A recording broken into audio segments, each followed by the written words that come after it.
ଖାତାକୁ ଆସିବ ସୁଭଦ୍ରାର ତୃତୀୟ କିସ୍ତି ଟଙ୍କା। ତାରିଖ ଘୋଷଣା କଲେ ସରକାର। ରାଜ୍ୟ ସରକାରଙ୍କ ଫ୍ଲାଗସିପ୍ ସ୍କିମ୍ ସୁଭଦ୍ରା ଯୋଜନାରେ ଦୁଇଟି କିସ୍ତି ଟଙ୍କା ହିତାଧିକାରୀଙ୍କ ଖାତାକୁ ଆସିସାରିଛି। ଦୁଇଟି କିସ୍ତିରେ ମୋଟ 10,000 ଟଙ୍କା ପାଇସାରିଛନ୍ତି 1 କୋଟିରୁ ଅଧିକ ହିତାଧିକାରୀ। ସମସ୍ତ ଯୋଗ୍ୟ ହିତାଧିକାରୀଙ୍କ ନିକଟରେ ଯେଭଳି ଭାବେ ସୁଭଦ୍ରା ପହଞ୍ଚିବ ସେ ନେଇ ଯୋଜନାକୁ କ୍ରିୟାନ୍ୱୟନ କରିବାକୁ ଲଗାତାର। ତେବେ ତୃତୀୟ କିସ୍ତି ଟଙ୍କା କେବେ ଆସିବ, କେଉଁମାନେ ପାଇବେ? ଚାଲନ୍ତୁ ଦେଖିବା ସମ୍ପୂର୍ଣ୍ଣ ଭିଡ଼ିଓଟି। ତା ପୂର୍ବରୁ ଆମ ଚ୍ୟାନେଲକୁ ଯଦି ସର୍ବପ୍ରଥମେ ଆସିଥିବେ ଭିଡ଼ିଓଟିକୁ ଲାଇକ୍ କରି ଚ୍ୟାନେଲଟିକୁ ସବସ୍କ୍ରାଇବ୍ କରିଦିଅନ୍ତୁ। ପାଖରେ ଥିବା ଘଣ୍ଟି ଚିହ୍ନକୁ ଦବାଇ ଦିଅନ୍ତୁ। ସମସ୍ତ ଯୋଗ୍ୟ ହିତାଧିକାରୀଙ୍କ ନିକଟରେ ସୁଭଦ୍ରା ଯୋଜନା ଟଙ୍କା ପହଞ୍ଚାଇବା ନେଇ ପୂର୍ବରୁ ବି ଘୋଷଣା କରିସାରିଛନ୍ତି ରାଜ୍ୟ ସରକାର। ଶୁକ୍ରବାର ଉନ୍ନୟନ କମିଶନର ତଥା ଅତିରିକ୍ତ ମୁଖ୍ୟ ଶାସନ ସଚିବ ଅନୁଗ ଗର୍ଗଙ୍କ ଅଧ୍ୟକ୍ଷତାରେ ଲୋକସେବା ଭବନସ୍ଥିତ ସମ୍ମିଳନୀ କକ୍ଷରେ ସୁଭଦ୍ରା ସୋସାଇଟିର ଚତୁର୍ଥ ପରିଚାଳନା ପରିଷଦ ବୈଠକ ଅନୁଷ୍ଠିତ ହୋଇଥିଲା। ଆସନ୍ତା ରାକ୍ଷୀ ପୂର୍ଣ୍ଣିମା ଅର୍ଥାତ୍ ଅଗଷ୍ଟ 9 ତାରିଖରେ ସୁଭଦ୍ରାର ତୃତୀୟ କିସ୍ତି ପ୍ରଦାନ ପ୍ରସ୍ତାବକୁ ଏହି ବୈଠକ ଅନୁମୋଦନ କରାଯାଇଛି। ସୁଭଦ୍ରା ଯୋଜନାର ଅଧ୍ୟାବଧିତ ପ୍ରଶାସନିକ ଓ ଆନୁଷଙ୍ଗିକ ଖର୍ଚ୍ଚକୁ ମଧ୍ୟ ଏହି ବୈଠକରେ ଅନୁମୋଦନ କରାଯାଇଛି। Indian O institute of public administration New Delhi ଦ୍ୱାରା ଓଡ଼ିଶାର ଜିଲ୍ଲାମାନଙ୍କର ସୁଭଦ୍ରାର ପ୍ରଭାବ ବିଷୟ ଉପରେ ହେବାକୁ ଥିବା ଅଧ୍ୟୟନର ପ୍ରସ୍ତୁତି ଓ ପ୍ରକ୍ରିୟା ଉପରେ ଉପସ୍ଥାପନ କରାଯାଇଥିଲା।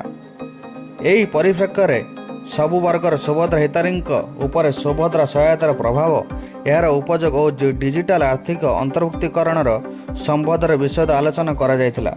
ପୂର୍ବରୁ ନିଆଯାଉଥିବା ନିଷ୍ପତ୍ତି ଅନୁଯାୟୀ IIM ସମ୍ବଲପୁର ସହଯୋଗରେ ଜୁଲାଇ ମାସ ପ୍ରଥମ ସପ୍ତାହରୁ କଲେଜ ଝିଅ ସୁଭଦ୍ରା ସମୀକ୍ଷାମାନଙ୍କ ଦ୍ୱାରା କ୍ଷେତ୍ର ସର୍ବେକ୍ଷଣ କରାଯିବାର ନିଷ୍ପତ୍ତି ନିଆଯାଇଛି। ଏହି ପରିପ୍ରେକ୍ଷୀରେ IIM ସମ୍ବଲପୁରରେ ତଥ୍ୟ ଅଧ୍ୟୟନ ଉପକରଣ ତାଲିମ ଏବଂ ବିଶ୍ଳେଷଣ ପାଇଁ ସମସ୍ତ ପ୍ରକାର ସହଯୋଗ ଯୋଗାଇ ଦେବେ।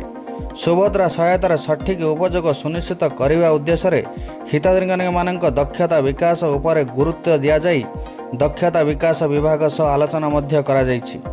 ସୁଭଦ୍ରା ସହାୟତାର ଉପଯୋଗକୁ ନିରନ୍ତର ଭାବେ ସମୀକ୍ଷା କରାଯିବ ବୋଲି ଏହି ବୈଠକରେ ନିଷ୍ପତ୍ତି ନିଆଯାଇଛି।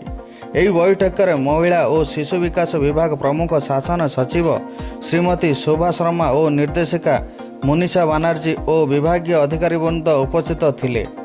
ଆସନ୍ତା ରାକ୍ଷୀ ପୂର୍ଣ୍ଣିମାରେ ମିଳିବ ସୁଭଦ୍ରା ଯୋଜନାର ତୃତୀୟ କିସ୍ତି ଟଙ୍କା। ଯେଉଁମାନେ 21 ବର୍ଷ ହୋଇଯାଇଥିବ ସେମାନେ ବି କରିପାରିବେ ଆବେଦନ।